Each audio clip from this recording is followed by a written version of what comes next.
Почитувани граѓани, почитувани медиуми, нашата држава, нашиот народ имаат историска шанса за продолжување на процесот на интеграција во Европската Унија. Пратеничката група на Социјалдемократскиот сојуз на Македонија го поздравува фактот што Христијан Мицкоски го промени ставот и сега веќе не се противи на уставните измени. Менувањето на ставот на Мицкоски е добро за земјата. Имаме доближување на ставовите и диалогот со ДПМНЕ треба да продолжи во оваа нова ситуација.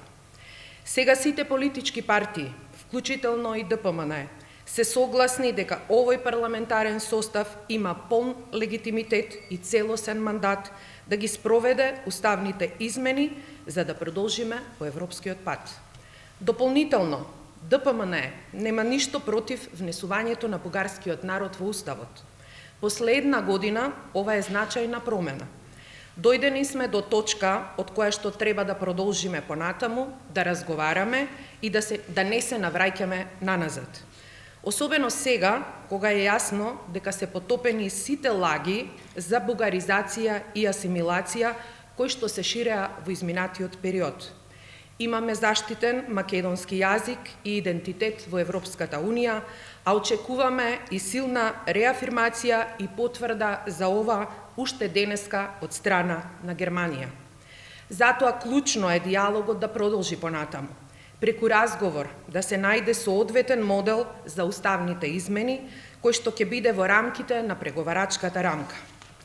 Наместо преку медиумите, треба да седнеме заедно во интерес на граѓаните и иднината на нашата земја. Уште еднаш го охрабруваме Мицкоски да остане на променетите ставови и што поскоро да формира тим со кој што ќе се разговара за спроведување на уставните измени. Народот, граѓаните, нашата земја немаат време за губење. Уставните измени треба да бидат усвоени што побрзо, со цел побрзо да го завршиме процесот на преговорите со Европската Унија и веќе до крајот на 2030 година да станеме полноправна земја членка во Унијата. Како пратеници, имаме одговорност пред граѓаните кои што ни ја дале довербата. Имаме одговорност пред иднината на државата. Ви благодарам.